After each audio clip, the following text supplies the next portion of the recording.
नमस्कार दोस्तों, मैं देव मिश्रा एक बार फिर आप लोगों के बीच एक नई जानकारी के साथ। दोस्तों, आज का मैं अपना वीडियो स्टार्ट करने से पहले आप लोगों को कुछ क्लिप दिखाना चाहूंगा। तो चलिए पहले क्लिप देखते हैं, उसके बाद वीडियो स्टार्ट करते हैं।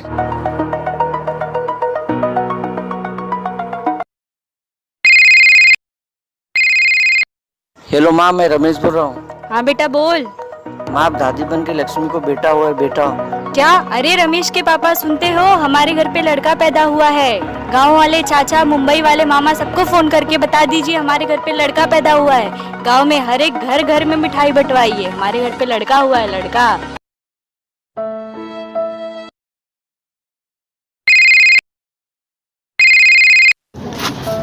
हेलो माँ, मैं रमेश बोल रहा हूँ। हाँ बेटा बोल। माँ, आप दादी बन के लक्ष्मी को बेटी पैदा हुई है। क्या? अरे रमेश के बाबूजी सुनते हो, हमारे घर पे फिर लड़की पैदा हुई है। अरे हमारे करम ही फूटे, हमारे भाग्य में पोते का सुख है ही नहीं। कल ही गीता को लड़का पैदा हुआ, हमारे घर पे फिर लड़की आ गई। आखिर क्यों और कब तक हम बेटियों को बोझ समझते रहेंगे और बेटों को धन समझते रहेंगे, जबकि गवर्नमेंट ने भी हमारे लिए ऐसी बहुत सारी योजनाएं निकाली हैं जिसका लाभ उठा करके हम बेटियों को लक्ष्मी का रूप दे सकते हैं। तो दोस्तों, आज के इस वीडियो में हम बेटी पे ही एक स्कीम के बारे में मैं आपको बताने वाला हूं, जिसका यूज करके हम बेटियों को लक्ष्मी का रूप दे सकते हैं। तो चलिए अपना वीडियो स्टार्ट करते हैं। दोस्तों, सेंट्रल गवर्नमेंट द्वारा बेटी बचाओ बेटी पढ़ाओ के अंतर्गत सुकन्या समृद्धि योजना, जो कि सरकार ने स्पेशली बेटियों के लिए निकाली है, उसके बारे में मैं आज आप लोगों को बताऊंगा।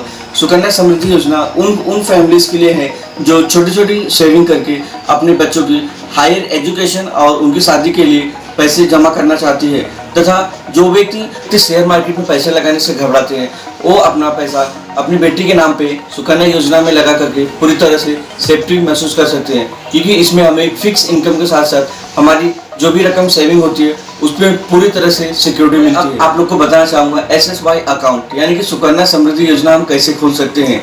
अपनी बेटी के जन्म के 10 साल तक आप इसे ओपन कर सकते हैं।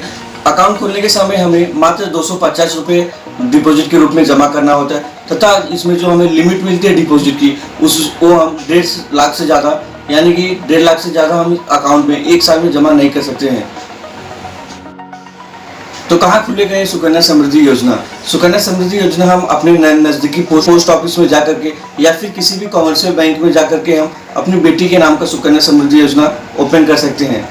सुकन्या समृद्धि योजना खोलने के लिए हमें कौन कौन से डॉक्यूमेंट की जरूरत पड़ती है, अब इसके बारे में हम जान लेते हैं। इसके लिए हमें बेटी का बर्थ सर्टिफिकेट चाहिए होता है और बेटी के माता पिता का ID प्रूफ तथा एड्रेस प्रूफ हमें अपने ब्रांच में जमा करना होता है जहां हम सुकन्या समृद्धि योजना खोलते हैं। तो अब हम जानते हैं सुकन्या समृद्धि योजना में हमें कौन कौन से नियम होते हैं जिसका हमें पालन करना पड़ता है। एक फैमिली में हम 2 अकाउंट ही ओपन कर सकते हैं। इनकेस अगर आपकी ट्विंस बच्चे हैं तो आप अपने दोनों बच्चों का अकाउंट ओपन कर सकते हैं तथा आप तीसरे बच्चे का भी अकाउंट ओपन कर सकते हैं। बट नॉर्मली एक फैमिली में 2 अकाउंट ही अलाउ होता है। अकाउंट ओपन करने के टाइम पे हमें मिनिमम 250 रुपये डिपॉजिट करने पड़ते हैं। एक साल में हम 1.5 लाख से ज़्यादा अमाउंट इस अकाउंट में जमा नहीं कर सकते। दोस्तों, 100 रुपये की स्मॉल सेविंग के साथ भी हम अपनी बेटी के हायर एजुकेशन तथा शादी के लिए एक अच्छी खासी रकम जमा कर सकते हैं और 1.5 लाख से ज़्यादा हम इस अकाउंट में साल का जमा नहीं कर सकते हैं। मैं आप लोगों को बताना चाहूँगा कि पॉलिसी जो होती है सुकन्या समृद्धि योजना, ये 21 साल के बाद पूरी मैच्योर होती है। तो आप अपने बच्चे की पॉलिसी जितने जल्दी से जल्दी हो सकता है 1 साल 2 साल 3 साल के अंदर स्टार्ट कर देंगे तो आगे चल के आपको उसका बेनिफिट मिलता है। सुकन्या समृद्धि योजना के अंदर हमें 14 साल तक पैसा जमा करना होता है। बाकी का 6 साल, 14 साल से लेकर के 20 साल, बाकी का जो 6 साल पीरियड होता है उसमें हमें पैसा जमा करने की जरूरत नहीं होती। हमारी जो सेविंग होती है उसमें ही हमें गवर्नमेंट इंटरेस्ट देती है। 21 साल के बाद ये पॉलिसी मैच्योर होती है। जब आपकी बेटी की एज 18 साल हो जाती है तब आप उसके हायर एजुकेशन के लिए जो भी उसका कॉलेज या फिर उसका मार्कशीट वगैरह होता है उसको अपने ब्रांच में शो करके जमा हुई राशि का 50% आप निकाल सकते हैं, जो कि उसके आप एजुकेशन में यूज़ कर सकते हैं। तो अब हम जान लेते हैं कि अगर किसी कारण से हमारी सुकन्या समृद्धि योजना हम प्रॉपर तरीके से नहीं भर पा रहे हैं या फिर उसका जो भी मिनिमम अमाउंट है उसको भी मेंटेन नहीं कर पा रहे हैं और अगर आपकी पॉलिसी बंद हो जाती है तो ऐसे केस में हम क्या करें? ऐसे केस में हमें 50 रुपये पेनल्टी दे करके जितने साल की आपकी पॉलिसी स्किप हुई रहती है, सपोज अगर आपने 2 साल तक पॉलिसी नहीं भरा तो आपको 50 रुपये पेनल्टी दे करके प्लस आपका जो भी मिनिमम अमाउंट रहेगा 1 साल का, उसके साथ आपको 2 साल का मिनिमम अमाउंट के साथ और 50 रुपये पेनल्टी के साथ आप भर करके वापस से सुकन्या समृद्धि योजना रीओपन कर सकते हैं। तो अब हम जान लेते हैं सुकन्या समृद्धि योजना में हमें क्या फायदे होते हैं। पहला फायदा, हम आसानी से अपना एड्रेस चेंज कर सकते हैं। तो इसमें अनदर सेविंग अकाउंट के कंपेयर में बहुत ही ज़्यादा रेट ऑफ इंटरेस्ट मिलता है, जिससे कि हम छोटी छोटी स्मॉल सेविंग करके अपने बच्चों का भविष्य उज्जवल कर सकते हैं। मैं आप लोग को बताना चाहूँगा, सुकन्या समृद्धि योजना में अगर हम महीने के 15 तारीख के बाद यानी कि 16 या 17 तारीख को अगर हम पेमेंट करते हैं तो हमें आधे महीने का ही रेट ऑफ इंटरेस्ट मिलता है।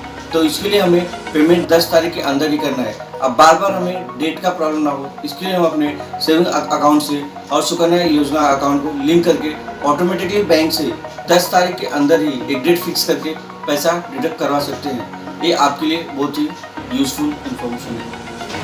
तो दोस्तों, मैं आप लोगों से एक बार फिर रिक्वेस्ट करना चाहूँगा कि बेटियों को बोझ ना समझे तथा सुकन्या समृद्धि योजना ओपन करके उसका लाभ उठाएं। मैं आशा करता हूँ, उम्मीद करता हूँ कि मैं इस वीडियो के जरिए आप लोगों को सुकन्या समृद्धि योजना के बारे में पूरी जानकारी अच्छी तरीके से दे पाया हूँ।